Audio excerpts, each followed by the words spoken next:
Jawaban yang memiliki nilai tertinggi yaitu C ya.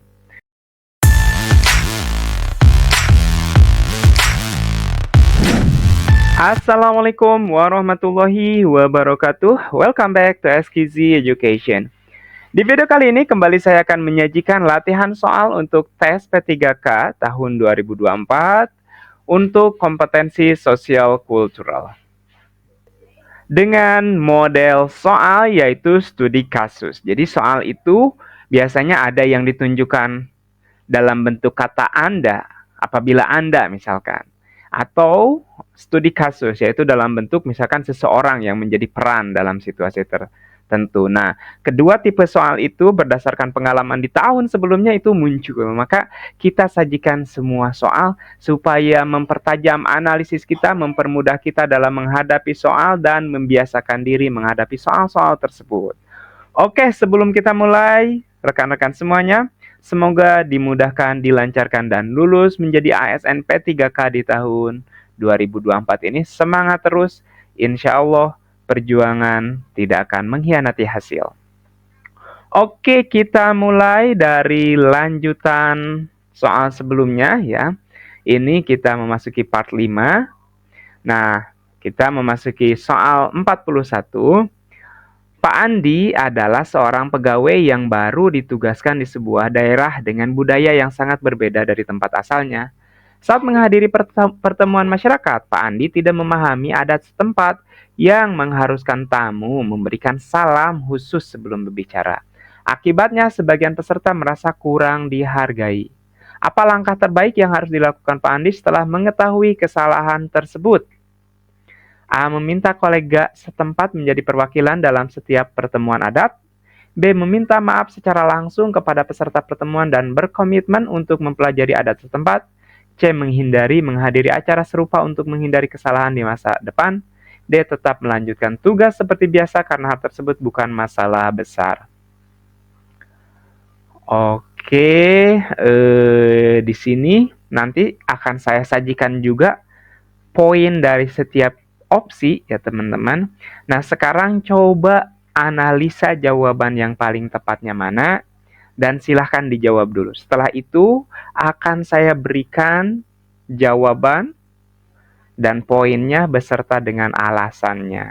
Oke, silahkan di-pause dulu, ditulis jawaban yang tepatnya. Jadi ini salah satu cara untuk melatih mempertajam analisis kita, critical thinking kita. Oke, jawaban yang tepat dalam situasi ini adalah B ya. Jadi, meminta maaf secara langsung kepada peserta pertemuan dan berkomitmen untuk mempelajari adat setempat. Jadi, ini lebih langsung menyelesaikan masalah. Ini menunjukkan empati dan keinginan untuk beradaptasi. Jadi, dengan begini kita masyarakat tahu kenapa kita itu berbuat salah. Dengan cara langsung meminta maaf itu. Dan ini langsung menyelesaikan masalah. Selanjutnya, nih nomor 42. Bu Siti, seorang ASN, bekerja di sebuah kecamatan dengan masyarakat yang heterogen. Suatu hari terjadi perselisihan antara dua kelompok masyarakat terkait pemanfaatan fasilitas umum. Kedua kelompok meminta Bu Siti untuk memihak salah satu kelompok. Apa yang sebaiknya dilakukan Bu Siti? A. Melibatkan pihak ketiga seperti tokoh masyarakat untuk mencari solusi. B. Membiarkan kelompok tersebut menyelesaikan masalahnya sendiri tanpa campur tangan. C. Mendengarkan pendapat dari kedua kelompok secara adil sebelum memberikan solusi bersama. D. Memihak kelompok yang lebih banyak jumlahnya agar tidak menimbulkan konflik lebih besar. Oke, silahkan dipilih dulu kira-kira mana dalam situasi ini ya. Soalnya Bu Siti ini mungkin akan Anda alami situasi-situasi seperti ini. Itulah fungsi sosio-kultural. Oke, jawaban yang tepat dalam situasi ini adalah C ya. Jadi mendengarkan pendapat dari kedua kelompok secara adil sebelum memberikan solusi bersama. Nah, poin yang kedua yang paling bagus adalah ini nih ya. melibatkan pihak ketiga seperti tokoh masyarakat untuk mencari solusi.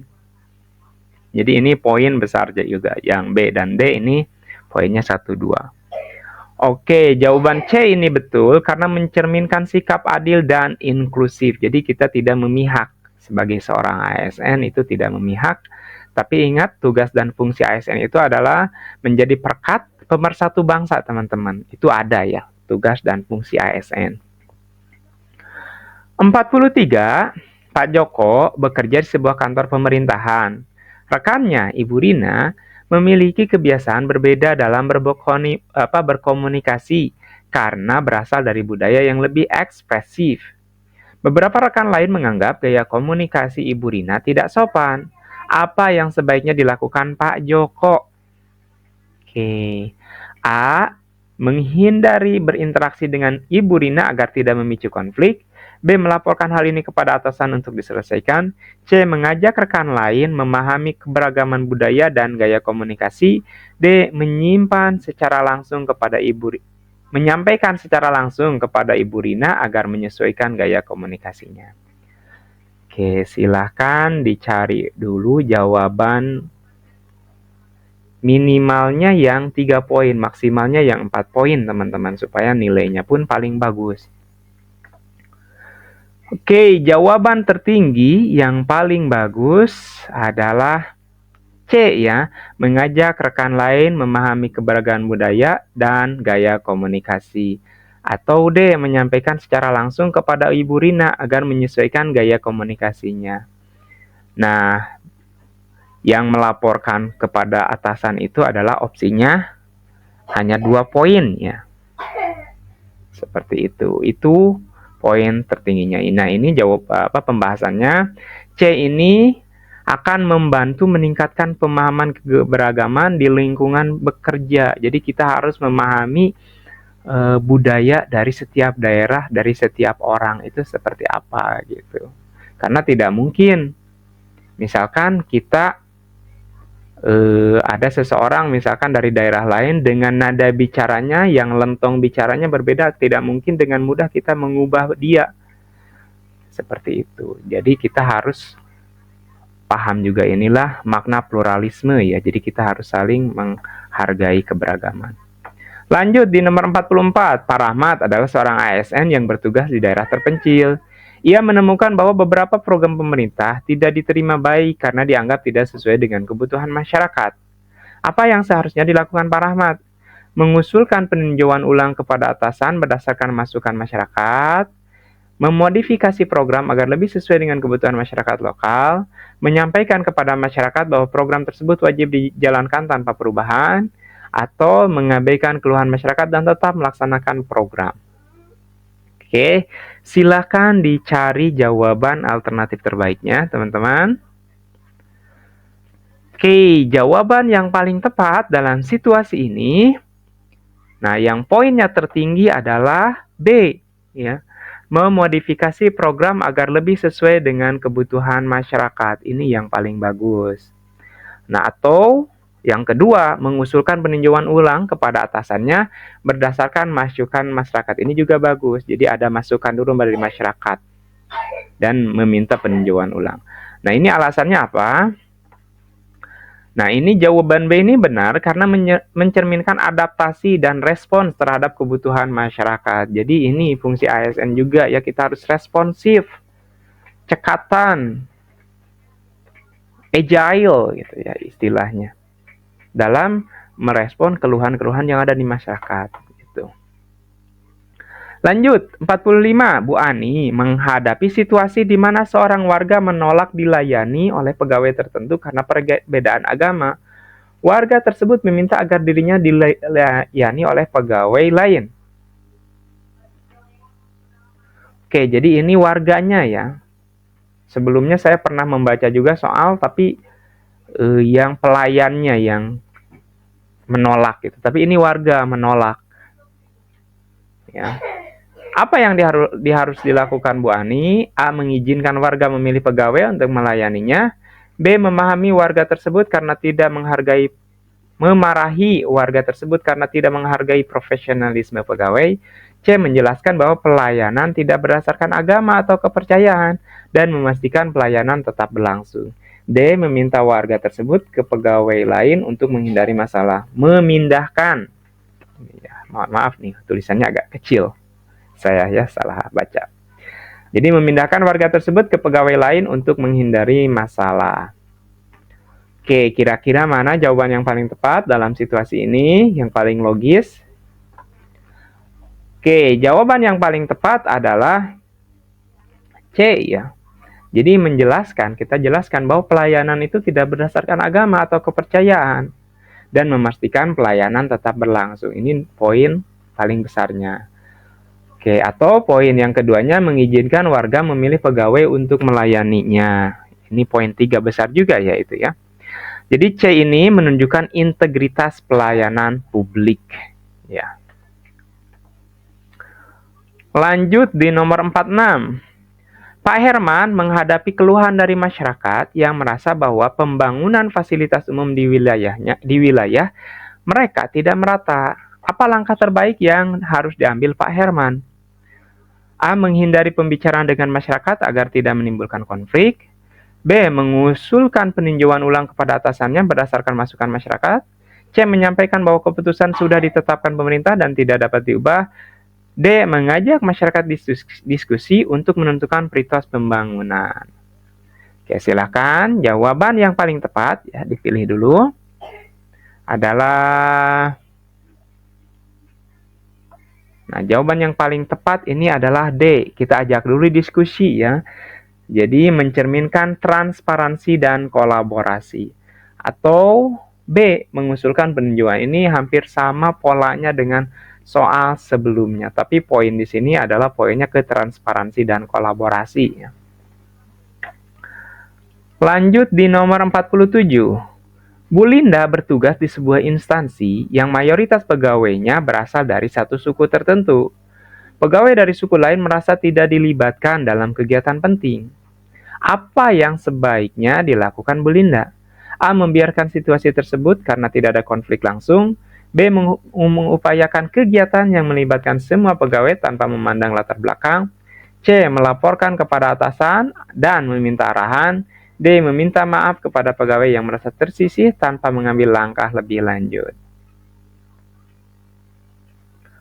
Oke, silakan dipilih dulu nih yang paling tepat. Jawabannya adalah yang paling tinggi poinnya B ya, mengupayakan kegiatan yang melibatkan semua pegawai tanpa memandang latar belakang. Jadi ini langkah tertinggi. Nah, B ini yang paling tinggi karena ini mencerminkan inklusivitas. Walaupun di sana tidak disebutkan tuh posisi Bu Rina itu, tapi kalau lihat dari opsi jawabannya kemungkinan dia itu memiliki sebuah otoritas gitu. Nah, ini C ini yang paling mungkin.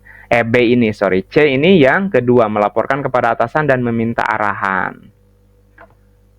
Oke, lanjut di nomor 48. Pak Arif bertugas melayani masyarakat dengan keberagaman budaya. Ia diminta memberikan layanan dalam bahasa lokal yang tidak ia kuasai. Oh, ini lumayan ya.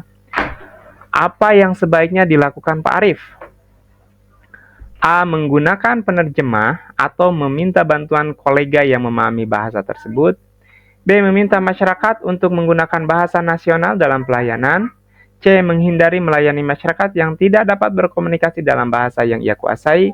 D. Menunda pelayanan sampai Pak Arif mempelajari bahasa lokal tersebut.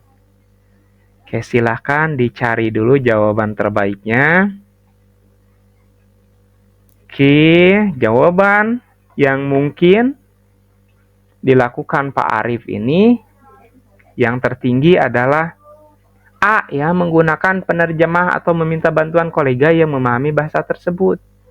Oh, jadi ada ininya ya. Jadi karena masyarakat dalam situasi ini dia tidak bisa bahasa ini langsung ya, dalam situasi tersebut masyarakat tersebut tidak memahami bahasa Pak Arif ini ya.